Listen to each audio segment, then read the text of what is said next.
What's up, everybody? It is your local ChatGPT sexbot enthusiast, Sam Crankman-Fried, coming back at you with another video. Today we are going to be covering partitioning. You may be wondering why I have a hat on indoors. It's because the Jufro is coming back, so obviously I've got to cover it up for the sake of the video. So let's get into it so that I can go to bed. Alright, my iPad just tried to get me to upgrade to iOS 16 beta, which I refuse because I am no beta. So let's get started with our introduction to partitioning. So the way this is going to work is, let's imagine that you finally get off your lazy ass and start a startup here, right? This is the database representing your startup. And all of a sudden, by the good luck of God, you now have a ton of users. Here they are right over here. To the point that actually your startup's database is starting to get clogged up. Maybe it's got hundreds of terabytes, maybe even more data on it, and eventually that becomes infeasible for a single system. So what do we have to do? Well, replication isn't going to solve this, because even if we did do some sort of replication, it wouldn't actually allow us to kind of split up our data set into many pieces. The entire data set would still have to be able to fit on one node. And when that's no longer possible, we need to resort to partitioning, also known as sharding, which is basically taking our original data set right here and breaking it up into multiple little pieces, each of which can be stored on individual database nodes. So, how does partitioning work? Well, obviously we have to break up our data, but how can we do it? If we just do it randomly, that's not a great idea, because we can randomly throw our keys everywhere that we want, but then how are we going to know where to find them when we need to read them back? So obviously we need to distribute our data a little bit better than that. Let's go ahead and talk about how we can do this. So the most obvious approach is going to be range-based partitioning. So let's imagine a scenario where I'm storing a bunch of people's names based on their first name and how many dollars they currently have on their wallet. So an easy way of doing this would be to literally split up all of our partitions over here on the left, basically by the letter of their first name. And so all the people whose names start with A through C go on the left in this top database node over here, and then D through F in the next one, X through Z in the last one. Didn't draw out everything.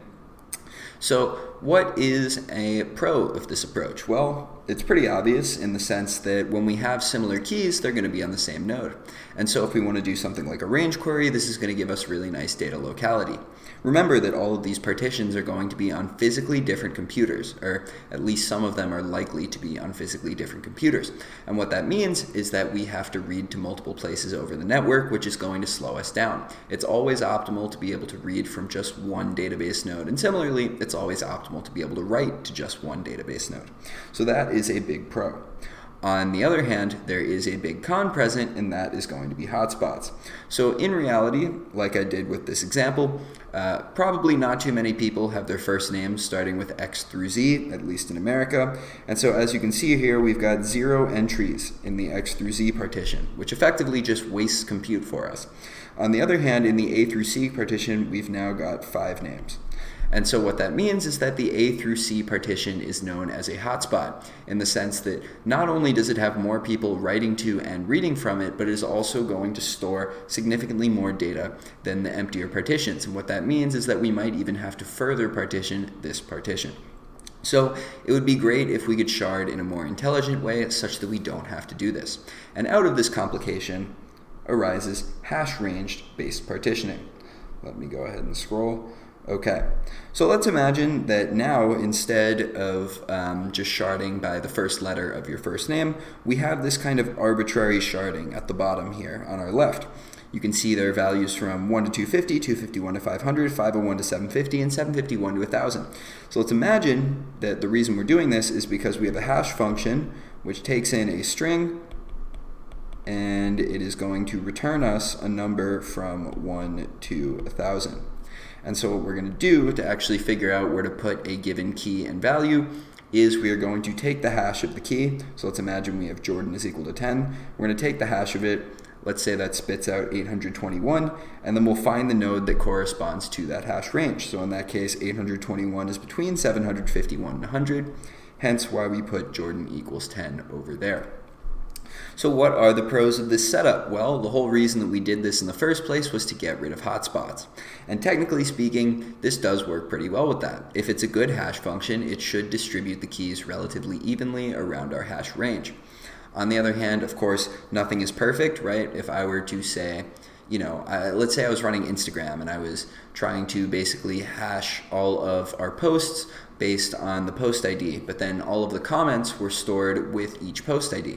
If I were Cristiano Ronaldo and all these women wanted to hit on me from my post and were all commenting on it, then we are going to have a ton of comments on one post, and we may have to actually even reshard those. So again, even hash range partitioning isn't perfect for avoiding hotspots if certain keys are just extremely active.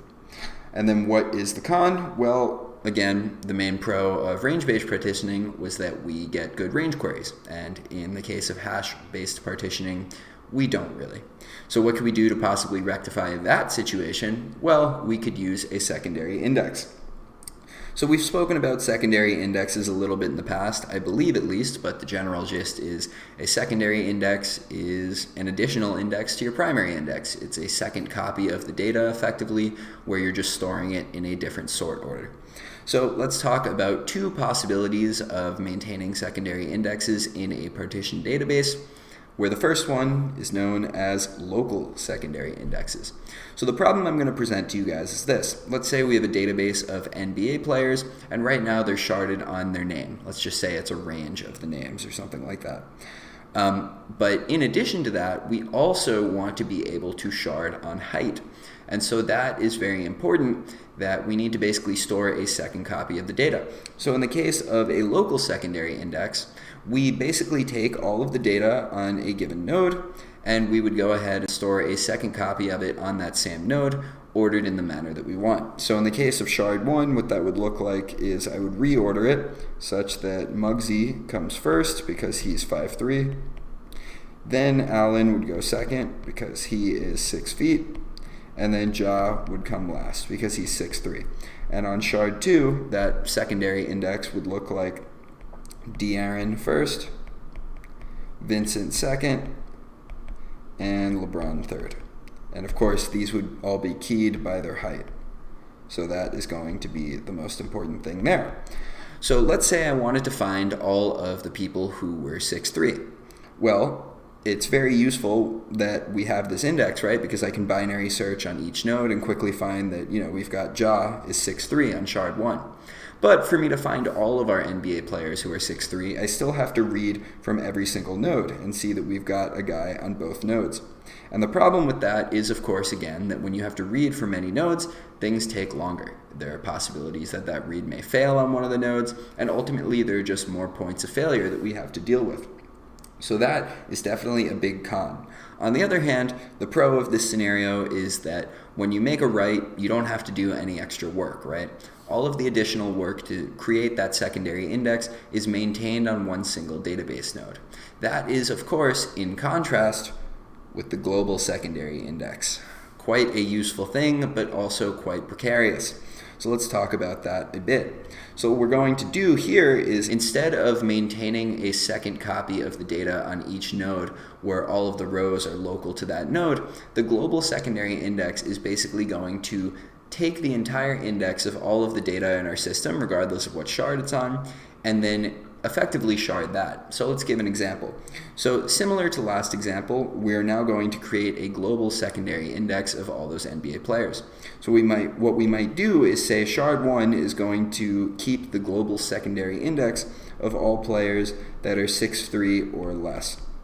And so as you can see, I have them all right here. And this would be stored in addition to the original copy of data. On the other hand, I could say that shard 2 is going to maintain all of the players who are 6'4" or greater. And of course, again, the whole point is this is in addition to the data that's already stored on there. So keep in mind that this stuff is still on shard 1 and this stuff is still on shard 2. The global secondary index is in addition to that. And so now if we want to find all of the players that are 6'3", it's only going to take reading one node. We just have to read this guy right here, and now we see that De'Aaron and Ja are both 6'3". On the other hand, there is a pretty significant and major con here, right? So let's say that I were to create another 6'3" player. I don't know, let's call him Dwayne Wade. And he is going to go to that area of the global secondary index. But the issue is that when Dwayne Wade actually gets hashed, we find that his hash function for where he should actually be stored in the primary index is over on shard 2. And now all of a sudden we need to write to one node for the primary index and a second node for the secondary index. Not only does that mean that writes are actually going to take much longer, but it's very important that both of them go through, because what if this write didn't work? Then all of a sudden our secondary index and our primary index are inconsistent with one another. And that is a state that we absolutely do not want to be in. So what does that require? Well, if you're looking at the bottom of the screen here, you can see that is going to require distributed transactions. And if we need distributed transactions, things are going to get a lot more complicated. So that is going to be the topic of the next video. Anyways, guys, I hope you enjoyed this one. Looking forward to seeing you in the next one, and we will be talking about distributed transactions and two-phase commit.